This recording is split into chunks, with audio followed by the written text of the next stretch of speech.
you just have to mention that you like gardening, and there's so many people that are freely talking to you about it. If you are more social, again, you live longer, and your mind, your memory keeps improving. Gardening is a great tool for social wellness.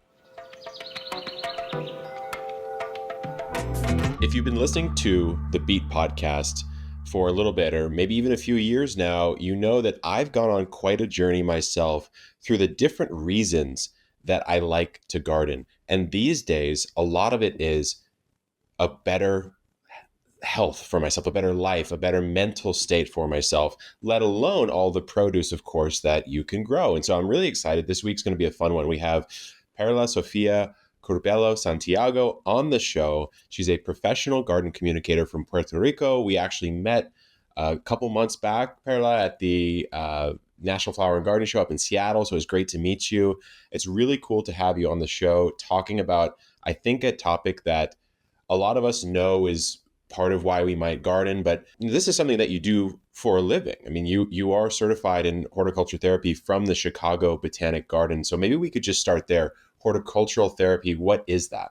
Hey, Kevin, thank you for having me. And yes, horticultural therapy is a health modality, and it's using plants, your garden, the gardening process, your gardening activity with a wellness objective, a very specific objective, so you can measure how you are progressing. So that's put simple. That is horticulture therapy, and of course, you can apply it in different scenarios, at home, at school, at university, hospital, everywhere. So yeah, it is something that I'm passionate about. How did you get into it? Because I think a lot of people, when they think about careers in gardening or horticulture, you don't think about a therapeutic angle. You might think about working at a nursery or a propagation center, or installing gardens for someone. So how did this draw you in?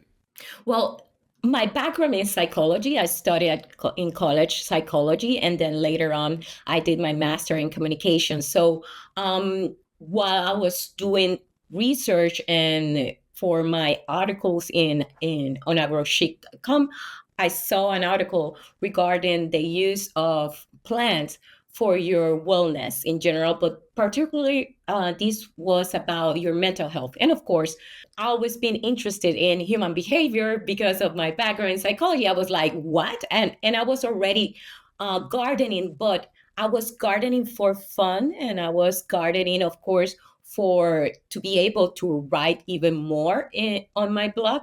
And then everything, it was full circle moment for me. It was like, oh, I can not only talk about more about gardening, but also talk about the benefits that gardening have physically, but also for our mental and emotional health. Why don't we talk about that? Because, I'll just make a confession here. Over the last couple of years, I've gotten into the world of recognizing the emotions you're even having. As a guy, maybe a little bit of a stunted development as a child, some things went on in my childhood. You know, I've opened myself up to that a little bit and found beauty and joy in other aspects of life. But then in the garden, it was interesting what happened to me, where I would be out in the garden, and instead of like, okay, what am I doing today? Do this, do that, do this, do that, get done. Just kind of walk around and just Yes. look at things for a while. And probably people listening are like, duh, man, this is why I garden. But for me, it was different. And so how, how have you found that gardening can help the mental side of your health, the emotional side of your health? Well, definitely it started with me. I'm a person that I work from home. I work for my own, and there's so many things that stress me. It stress. You have the daily things that give you stress, but there are other things, relationship, different kind of financial things that stress you out. And if you don't have something that you enjoy, that you can still have your mind off from, the little things that get accumulated, you lost yourself in that. So for me, once I started to garden with the purpose of, oh, I can do this to at least have 20, 30 minutes that I can go in that flow state that you don't think of anything else. It's perfect. So from there, I start growing for that.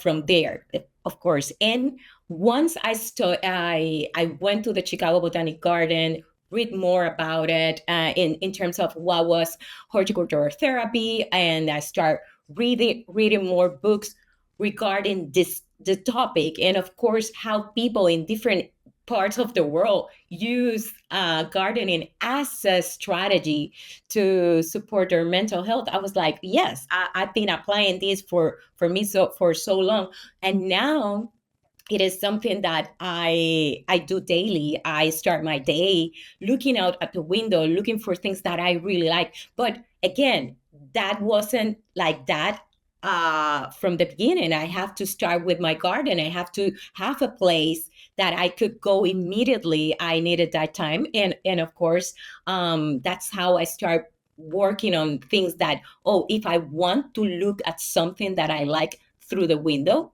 I have to have a garden there. Yeah, you have to have So, something to look at. yes, exactly. So, because we are like, oh, I have this space, I want to use it, but yeah, I don't have nothing there. So, again, you have to start building the space that you want to be in. So, Yeah. that Yeah. that worked But for me.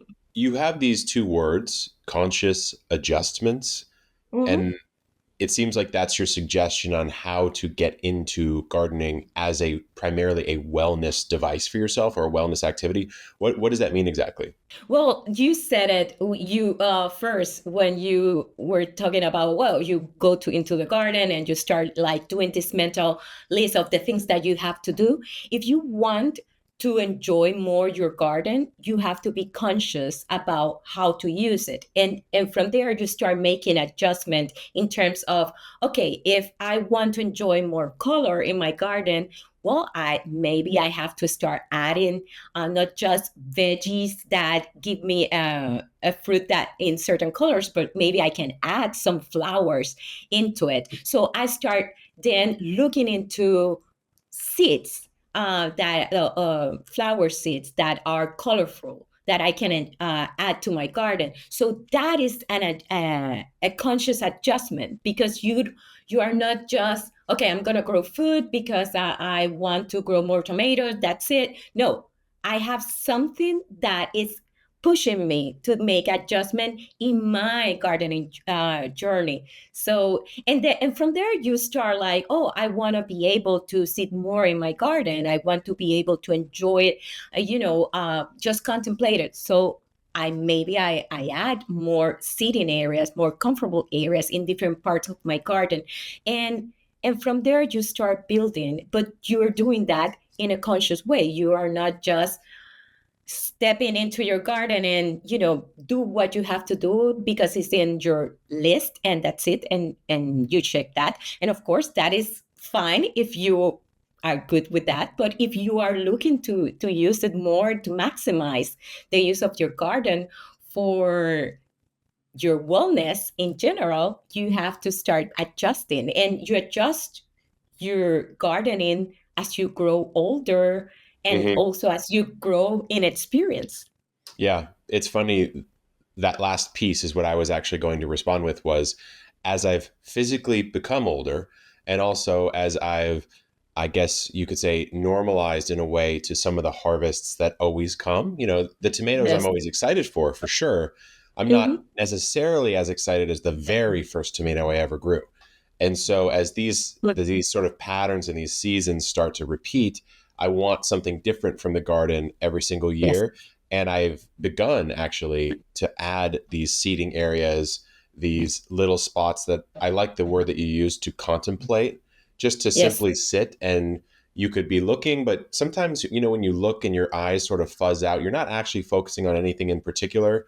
You're just sort of letting the light come in. And then you all of a sudden go, oh, I could do that right there. Or, oh, this idea for my personal life or whatever. Uh, to me, that's where some really interesting things can start to take hold. Stress in the garden or stress in life, I think people get into gardening probably to reduce stress. And somewhere around the 3 or 4th season mark, I think a lot of people who really get into it, it might start to become a source of stress. I don't know if that's the same with you or if you can relate. Oh, yes, definitely.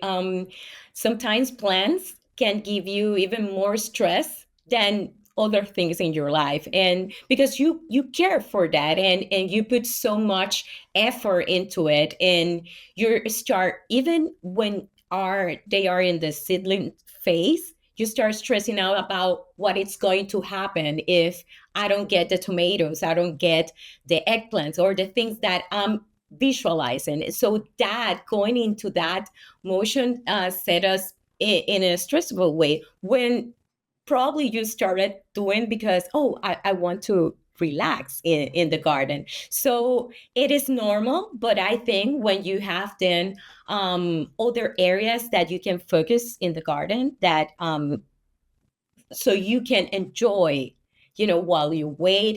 And of course, it's not bad that you have stress. The bad thing is that you are always in the same state. You don't let your body, your mind to rest and recuperate. We're always in that level. Hmm. And it happens in gardening, but it happens in so many areas in our life. We need to have time, breaks to do nothing and just look Yeah. at the plants, or in this case in the garden, look at the plants, and it has a pest, it has a disease. Okay, let's deal with it with Yeah. Yeah. information, with help, support from other people. You don't have to do it. You don't have to go through it alone. Yeah. I agree. I think here's something I don't know if you can relate, but what I didn't realize for far too long is that when you said do nothing, it's important to do nothing.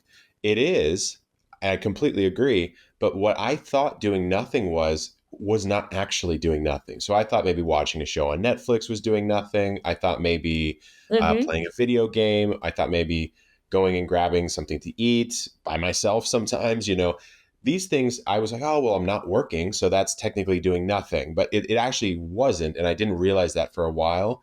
And then obviously with gardening being a business as well as a passion of mine, it's hard sometimes for that to be my nothing, right? And so what I started to do actually with Jacques on my team, he got into carving wood, just Uh-huh. whittling, and I he invited saw. me over to do it, and I carved a spoon. It took me like 3 or 4 hours to carve this spoon.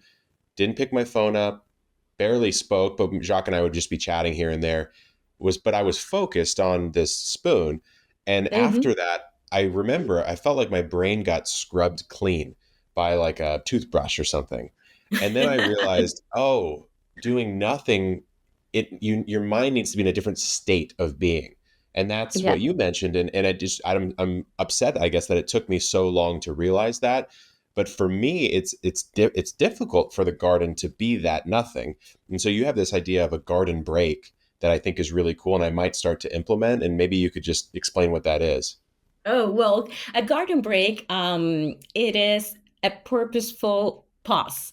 It can be a micro break of 5 minutes, something that less than 15, 20 minutes out of your day. And of course, experts recommend that you have at least two breaks in during your workday, at least two breaks in the day of 15 minutes after you have maybe a 90-minute task, and so you can give your brain but also your body a time to stretch, a time to do something else. And there's so many things that you can start adjusting, things that you like, maybe things that you like to do related to plants, related to into your garden. If you work from home, for example, as I do, I I take too many garden breaks, but they are purposed. They have a purpose, and of course, I have built the garden areas so I may not need to go outdoors outside. I can look at from the window and just like looking into birds, the flowers, looking at details that you maybe when you are in this maybe you are in a state of doing things you can't notice. So those are the breaks that give you that mental space that opportunity to notice the big things, but also the small things. So that's a garden break, something that you can have fun. It's something nature based, Hmm. even if you don't have a garden. Yeah. Yeah. I think for me, I have to maybe put it in that container of garden break because if I was to go out, let's say after we finish speaking, I could go out and I have about 30 minutes before something else is going on for the day. Yes, And so that is a 30-minute chunk. And what I might do is I might check my email or I might, check my phone or I might go outside. yes. But if I go outside sometimes in the garden, I might say, okay, well, let me go figure out what I need to do today or what I need help with from the team or whatever. And I could just take 15 and simply wander and allow the mind to be more free and less structured, kind of see what comes up from there, and then spend maybe the other 15 before I have to go back inside doing a thing that like really needs to be done, perhaps. Yes, when you have a break, when you schedule your breaks, like you schedule time with your team, time to do something in particular. If when you have a scheduled garden break and you know what you want to do, even if it's for 5 minutes, you are not tempted to take the phone with you Yeah. and start scrolling down on social media. There's so many good things on social media, of course, that it is content that it fulfill you and grow into you, but there are so many other things that can put you down, and that's the thing that can trigger you. So instead of relaxing, it can, you go back even more stressed, or now with another preoccupation, another worriness in your mind that you didn't have 20 minutes ago. So Yeah. that is why it is important to schedule it, but also to know what to do in that spare time. Again, it's not just having the spare time, because it's what to do in that. And when you know yourself in terms of what are the things that I enjoy more. Oh, it's carving wood now. So Mhm. I can start doing 5 minutes, and those 5 minutes are gonna fulfill you. So you're gonna be looking forward for all your next 5 or 15 minutes. And there's gonna be a time that no one will need you to, or you won't need to be reminded that you need to take a break, because you will do it naturally. Yeah. Yeah, that's the point I'm not at yet myself is the natural breaks being the restorative styles of breaks. But I like the idea even of just the carving wood of walking out. If I have the setup out there on the table and I can just wander out, just do a couple carves and then Yes. come back in. Actually a really good idea. It doesn't have to be a scheduled session of 3 hours to go carve. Exactly. Yes, exactly. And you can be outdoors, listen to the birds, uh, enjoying the breeze, things like that, but doing other things that doesn't have to do with transplanting something. And Yeah, and that's okay. pruning, weeding. Yeah. And by the way, Kevin, do not feel bad that you now realize, in your life that, oh, about, the breaks and the important, or that you are not there right now. You're gonna get there. And Yeah. that because you are in a different stage in your life. And it's okay. It's okay to admit it, but do not, fall in there Yeah, don't get so so long. sad and beat yourself up Yeah. about it. Yeah. Yeah. Well, if you're Hello. listening, if you're listening to the podcast and my story sounds familiar to you, then I would suggest trying out this garden break idea. I really like it. As spring starts to come, it can be very overwhelming to figure out all of the things that you want to do in the garden. There's the basic tasks of starting seeds, transplanting, pruning, fertilizing, building your beds. And then there's like the larger things. Maybe you want to put in a garden pathway. Maybe you're looking into a chicken coop. And all these projects can really build up and freeze you in your process. So sometimes you might just put one off for the entire season, or you might be very stressed out about a particular project. So that's what we're talking about today. Now we're kind of getting into the practical a little bit, and perhaps maybe start us off with how your work has helped you make gardening easier for your own self. Well, definitely dividing every kind of projects that I want to do, because what happened was that I put in my mind that, oh, I want to do this project, but if I didn't have everything in place, I start feeling bad because it took me so long to do it, or maybe never did it Mm. at all. And what I started to do was like, let me divide this huge project into three areas. There's this part of gathering the information and the inspiration that can come from television, from social media, YouTube.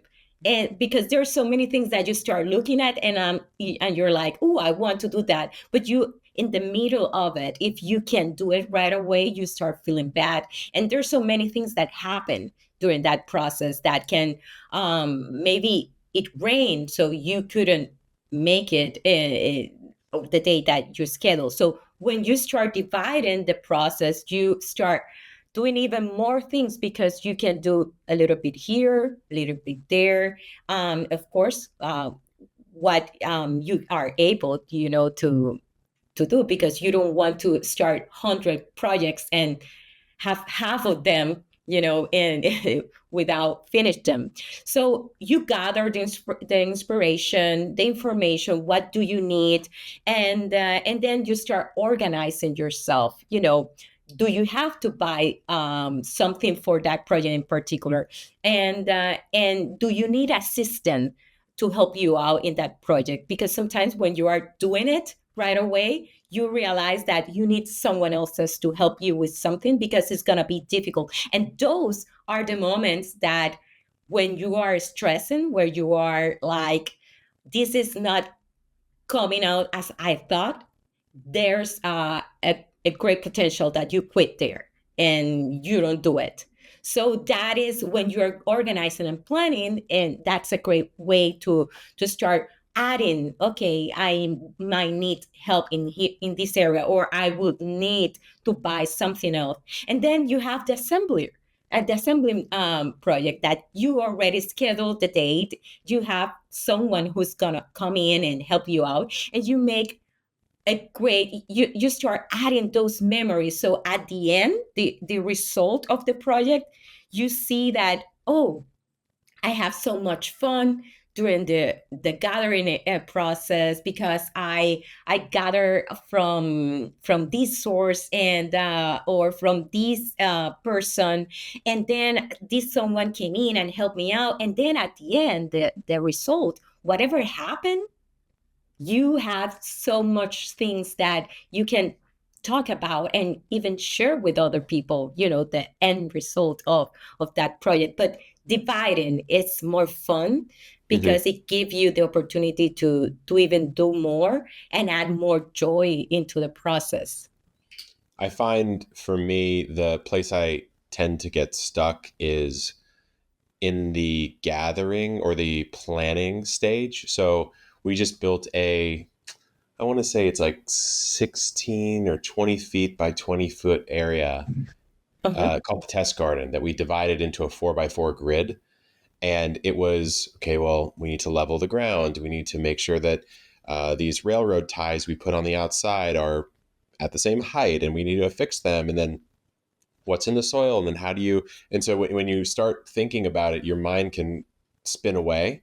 Yes. And it's a really good idea to divide it into, you have gathering, organizing, assembling. I think about it maybe as like the planning, list making, sort of sketching phase, and then like the logistics. How are these all going to happen? Good. Who's going to Yes. get what, or how, and then how does it all get put together? And we still, honestly, since we're working on like 5 to 7 projects for maybe a video that we might be doing at any one time, it's there's still some things that get dropped here and there, but Yes. yeah, it's supposed to be fun gardening, so just Of relax course. a little bit. But again, this is something that now you describe a process that has to do with your work, of course, and of course, it's something that is passionate. It's a passion of yours, but also it's a business. Hmm. For someone at home, that is not their business. It's just something that they're using for relaxation can be small things. You just described a huge project. Yeah. Yeah. And of course, Exactly. even the small projects can be fun, or I'm sorry, can be stressful for so many people. So think about any project that you want to do in your garden or indoors, maybe because you are a houseplant person. And how can you see yourself enjoying each of these parts? Maybe you can bring in friends with you to the garden center and help you, look at gather information from there. Or you can ask a particular friend in terms of, hey, I saw that you have a very great experience with this kind of plants or this kind of gardening project. Help me out. Let's have coffee. Hmm. That's part of that gathering, and that's part of your journey. And then you have the planning, more their logistic, the format, and you may have other people to help you that. Or maybe you have a party or something, Yeah. or you Yeah. may have a party for the assembling of the project. And again, at the end, you didn't fit yourself in the result, because there's so many things that can happen, that things don't go your way, that can stress you. Yeah. I hear you. Yeah. I mean, I'm actually gonna have a loquat party this weekend, I Mm, think. So loquats are finally ripe, and yes. they're a fruit. I know you know what they are, but for those who don't, it's a fruit that is prolific for a small period of time and also doesn't have a long hang time on the tree. So when they're ripe, and you need to actually do Uh-huh. something with them. And so I want to make like a cobbler and some jams and some this and ice cream and this and that. I can't do it. Ah, I how can't do that alone. fun. And so gather in your terminology, gather is the perfect, example of what to do for when the loquats come ripe. Let us now talk, my friends, about how to kind of just enjoy the garden in a sustainable way, how to make sure that you and your garden kind of are progressing in the way that you want to over the years and over the seasons. We've gone into these different topics about our relationship to ourselves and how that also interrelates to the garden.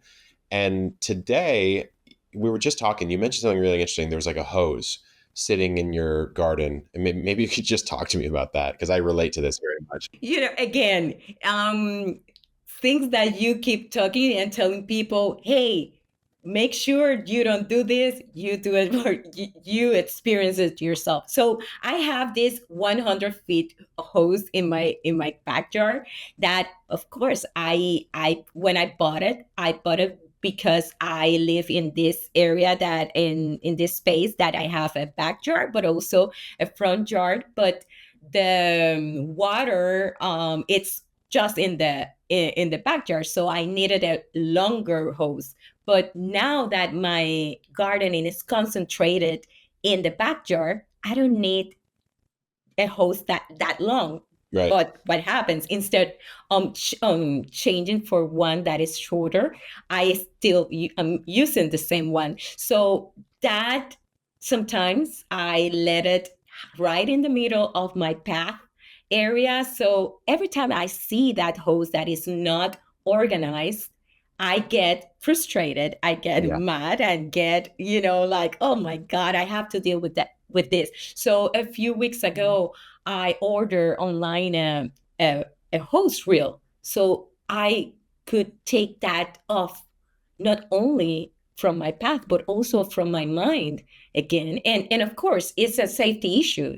I had stumbled Yeah. Yeah. in it. So again, those are the changes that, it's not just about going outdoors and start gardening. It's also make those adjustments that will help you, in your safety, and also to enjoy your garden even for longer periods. I think about this. It's so funny you mentioned the host thing, because I think to myself, I'll talk to Jacques on our team, because we have two different gardens, right? And two different approaches. And I always think about this idea of mental loops. And I'm a thinker. I think probably a bit too much. And so I've meditated in my life, and Me obviously too. getting into gardening helps that as well. But I think about this idea of mental loops all the time, almost as a loop itself. And what you said about the hose, like in my case, I actually had this retractable hose reel, and we had Hmm. located it on a post and put cement in the ground and actually put it on a post and affixed it in a permanent spot. And then the garden changed. And so we changed the location of some of our beds. And so there's this tree blocking that hose reel now on the path we most often needed to pull it out. And every time we had to water, which was like every other day, we'd Uh-huh. have to snake it around and do this and do that. And I'm like, this is so annoying. So every day. And then finally, Paul on our team who helps out around the garden, I was like, hey, why don't we just move it to a place where we don't have to do that? And we did. And yeah, it took 2 hours maybe, but it removed the daily little tiny little annoying thing, just tiny. And I think about that all the time now because I go, where else is that the case? Even in outside of the garden, I'll think I put what did I put on in my bathroom? I put on like a little auto timed fan thing, so I can just press the button and then the fan will just turn off. I don't have to think about turning it off, and I'm ventilating when I take a shower or whatever. Right? Small little things. I even thought I'll confess this too. I had braces when I was a kid, not for too long, maybe 18 months or so. And then I didn't wear my retainers uh, when I grew up. And so my Okay. bottom teeth, one tooth just shifted out of alignment enough that, and I'm the type of person, I guess, that when my tongue hits that part of my tooth, I could feel it every time. I just Hmm. feel it a little bit off every time, you know? And then, so when during the pandemic, when you're not really outside anyways, I got Invisalign just on my bottom to fix it. Okay. And I was like, oh, now I don't feel that every day. And so I don't think about it. And so it's another little thing that just kind of goes away. I don't know if I that's, have something like that. do you I really? may do something like Well, that guess then. what? I'll show you my teeth. Mine came back. So now I have to do it again. But I don't know if you're the same as me, but I don't know if that's a level of like neuroticism perhaps or like obsession type of thinking. But I do find that in all aspects of life, and especially the garden, that's why we talk so much about locating your garden. Where do you put it? Yes. If you put it in an annoying place, then every day you walk out, you're like, oh, why did I put it there? That makes no sense. So why don't we talk? I mean, you've got paths, you have transportation, tools and accessories. Some of these things that you've done to improve your space. Yes, well, definitely one of the things that and I talk about this on in the book is that think about the path in your garden and how you can get from point A to point B easily. But then when you stop in, and I don't know, contemplate when you're contemplating your garden and you step off from the sitting area and something hurts you. You're like, "Ooh, I'm getting a little older today." Hmm. And we don't think about our we being older in the garden. We think that, that everything is gonna be as easy as it was 10 years ago, 20 years ago. So I realized that if I want to keep doing this for longer period, I need to make the changes. So paths are very important. So when I'm going from one point to the other, it is easier for me when I'm carrying things. Maybe I will need something that will help me carry that. Is the path easy enough for me to have the wheelbarrow, or I need to make it even wider, making them wider, or maybe use some pavement, add some gravel to it. And now my issue is that I like to walk barefoot in my garden, so the gravel, it Oh, me is too. sometimes very it is like, damn, I have to do something with it. So now I'm thinking about, you know having my path a little bit, softer, so I could walk barefoot. And of course, when you think about that, you start thinking about other areas. But also, if you have a mobility issue during the years, and maybe you're now in a wheelchair, are your path catch up with you, or you catch up with your path, whatever. Maybe if you are now using a mobile device and you want to go to the garden, maybe if you didn't work on your path, that's going to be an obstacle for you to go outdoors as you like to. So these are the things that if the sooner that you start thinking about them, the sooner, it won't cost you that much, because when you Hmm. have to do a change that big, because otherwise you won't be able to do it, it's going to cost you more. Um, so things like that, branching down certain plants, like to be able to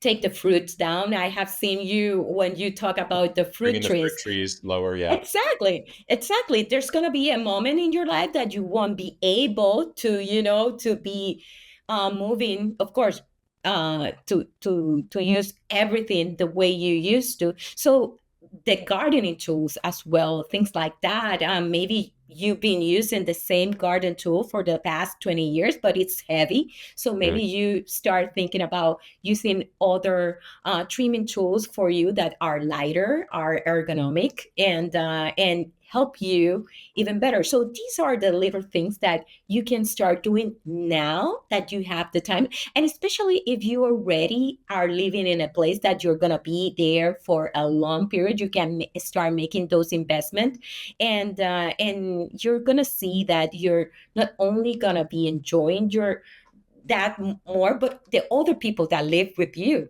and that it is important because you're not gardening for yourself. Right. That's the I think, idea.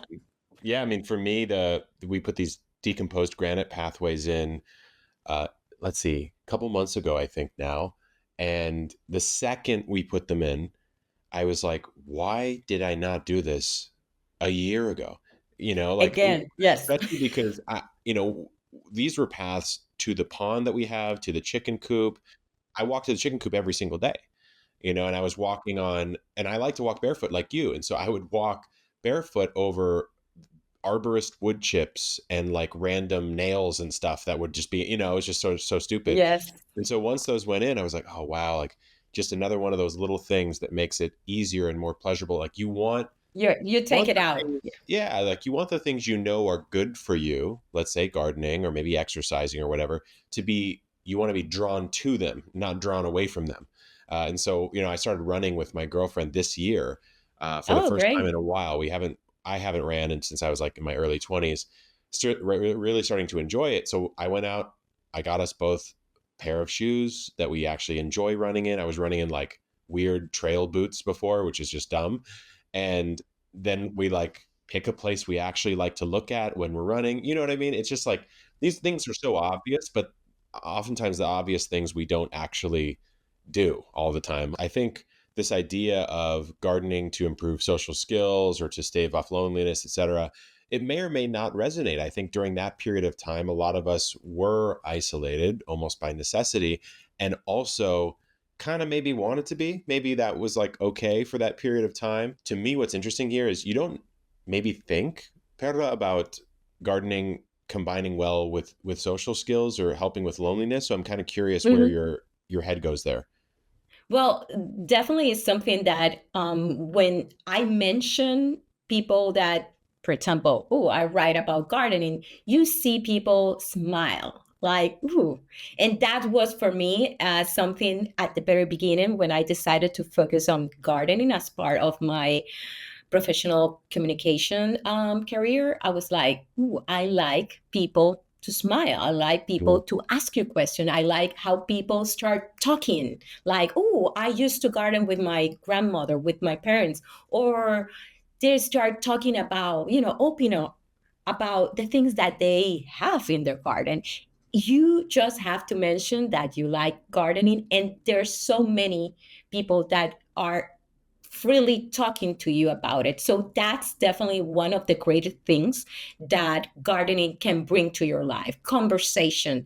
And the more you do it, the better you get. And from there, you start, sharing things. I live in an apartment building, and I don't see my neighbors that much. But when we see each other, we talk about the plants that the vine that we share from my garden, and the vine goes to their garden, but we talk about that, what's going on. And when I have something, flowers that I have harvested from my garden, I can share with them. Or when I have culantro leaf that I have now a lot in the garden, that we use it for to make sofritos and other cooking recipes. Here, I like to share that with them. That again is something that you have to keep practicing, because otherwise you stay isolated, and that is, Mhm. there's so plenty of information out there that talks about how isolation and being, away from people also can make you more depressed, can you live Mhm. less time. So if you are more social, again, you live longer, and your mind, your memory keeps improving, things like that. So yeah, gardening is a great tool for social wellness. I think what's so interesting about that is I've found that in the work that I do, it's unusual to be a gardener in some of the meetings I might take or the people I might meet. And so, whereas I might be meeting someone very fancy in a particular area of life, to them, I'm actually more interesting than they are. Because they're like, oh, wow, you know how to dehydrate your own herbs. You know how Hmm. to, keep chickens and grow a tree. Like, I don't know how to grow a tree. I'm just a tech guy or whatever, right? And Hmm. so you find yourself in very interesting conversations that you may have not otherwise had if you all kind of did the same thing. And so Yes. I think you're totally right. It if you ever talk about plants and gardening outside of the garden in social circles, you sort of tend to be the only person that is that into it, and then it draws people in. You have a nice conversation there.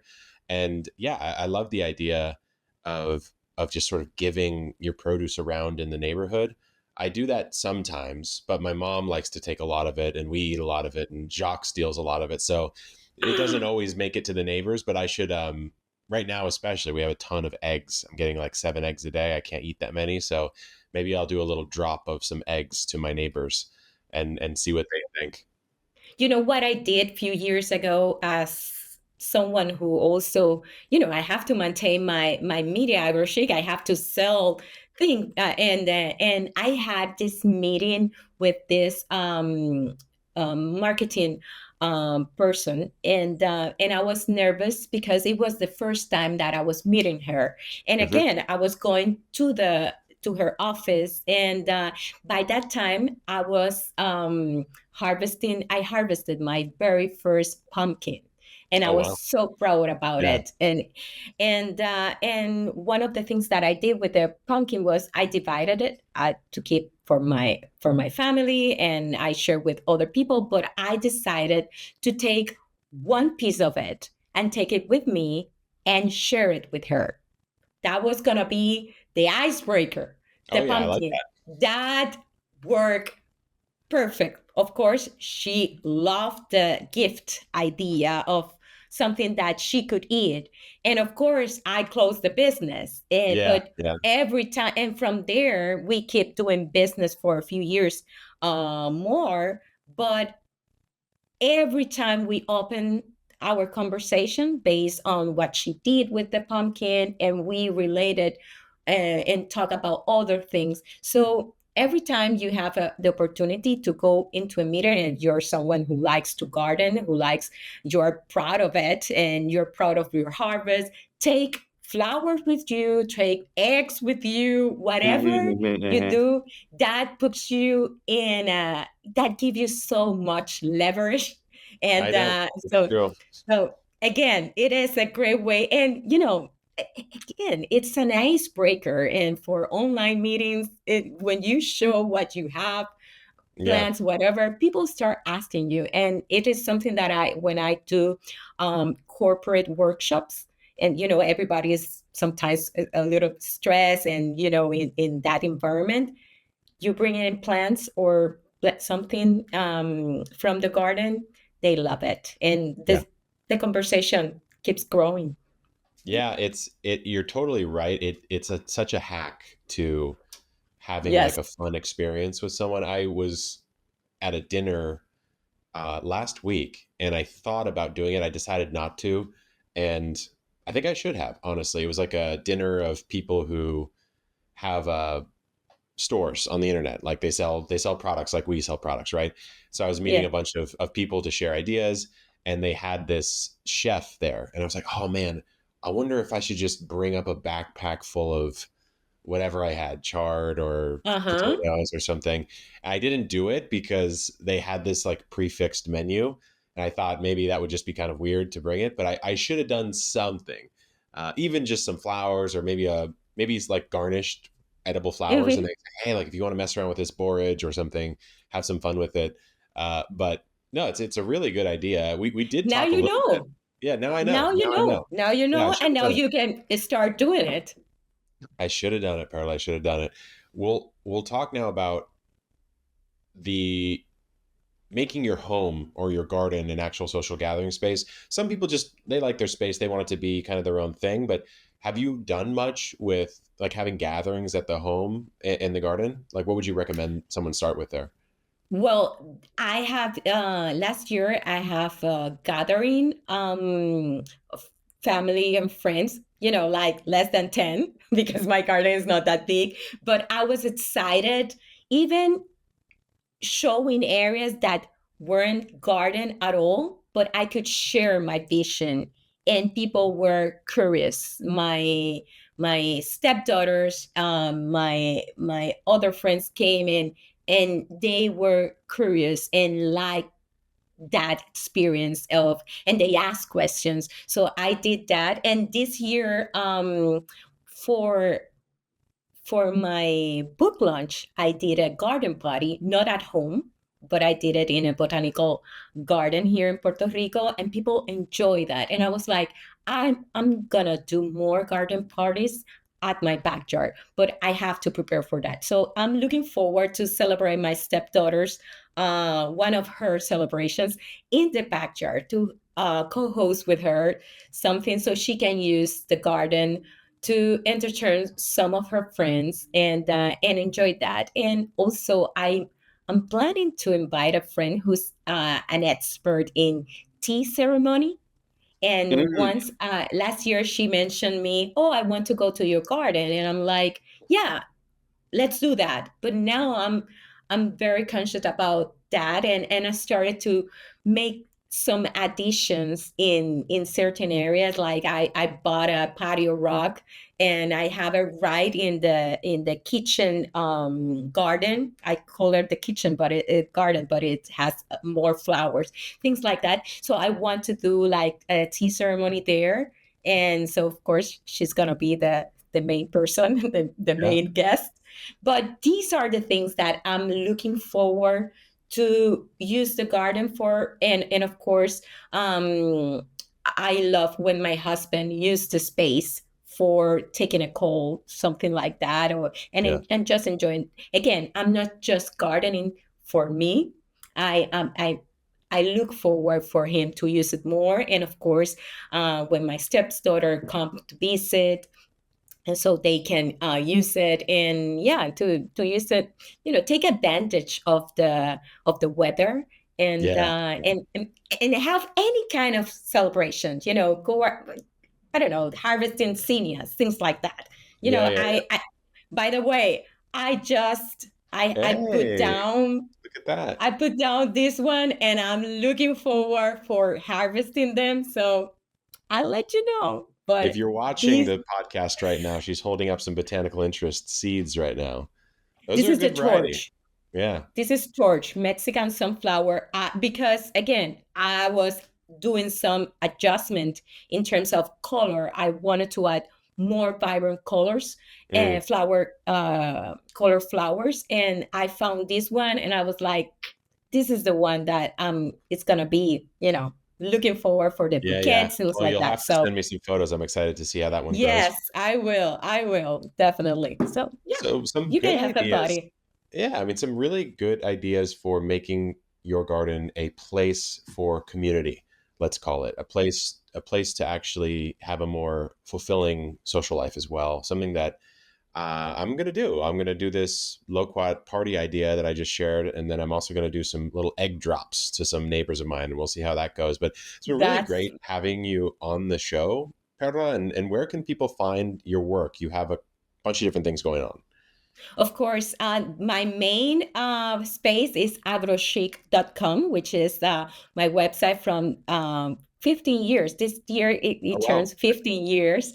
Yes, and there you can read a lot of stories. It is in Spanish, but of Yeah. course, who can stop you? You can use different translation apps and read them because the main topic is using your garden for wellness, and you can read there a Hmm. lot of ideas. And of course, through social media, you can find me on Facebook and on Instagram using the handle AgroChic. And yeah, I'll be there. Awesome. Well, thank you so much for coming on. It's been great hanging out. Thank you.